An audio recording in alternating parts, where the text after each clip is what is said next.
El tema número 2 es la definición de una función. Cabe mencionar que este tema ya se trabajó en el curso de álgebra, por lo tanto solamente se retomará conceptos básicos. En casi todos los fenómenos físicos se observa que una cantidad depende de otra. Por ejemplo, la estatura depende de la edad, la temperatura depende de la fecha, el costo de enviar por correo un paquete depende de su peso. Se usa el término función para describir esta dependencia de una cantidad sobre otra, es decir, podemos expresarlo de la siguiente manera. La altura es una función de la edad, la temperatura es una función de la fecha, el costo de enviar por correo un paquete es una función del peso, el área de un círculo es una función de su radio, el número de bacterias en un cultivo es una función del tiempo. Por lo tanto, vamos a definir qué es una función. Llamaremos una función f a una regla que asigna a cada elemento x en un conjunto A exactamente un elemento llamado f de x en un conjunto B. También cabe mencionar que a f de x lo podemos denotar como simplemente y para el caso cuando queremos trasladar la definición de función a un plano cartesiano. Por lo general, se consideran funciones para las cuales los conjuntos A y B son conjuntos de números reales.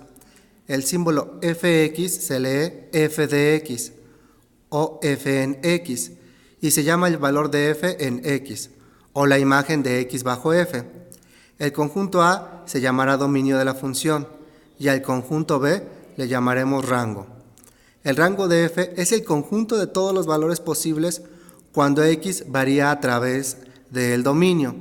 Entonces en nuestra imagen, este sería mi conjunto A y este sería mi conjunto B. ¿Cuál es la regla de correspondencia? Pues a cada x le corresponde un elemento en B, que para A le corresponde un elemento en B, y así sucesivamente. ¿De qué forma podemos representar a una función? A una función la podemos representar de 4 maneras.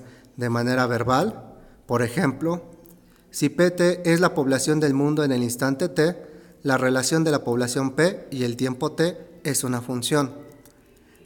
Si la quiero representar de manera algebraica, será por medio de una fórmula, por ejemplo, la fórmula para calcular el área de un círculo. Si la quiero representar de manera visual, entonces tendré que dar una gráfica. Y si lo quiero dar de manera numérica, entonces tendré que dar una tabla de valores. Con esto, solamente se está tocando la definición de función. ¿Qué características de una función del conjunto A al conjunto B debe de tener? 1. Cada elemento de A debe de relacionarse con un elemento de B. Algunos elementos de B pueden no relacionarse con algún elemento de A. ¿Qué quiere decir eso? Que, por ejemplo, puede existir elementos aquí que estén vacíos. Si aquí estuviera el 6, entonces no necesariamente tiene que corresponderle un elemento del dominio. 2 o más elementos de A pueden relacionarse con el mismo elemento de B, lo que estamos viendo aquí. Que el 0 y el 1 le están haciendo corresponder el número 6. Un elemento de A, es decir, del dominio, no puede relacionarse con 2 elementos diferentes de B.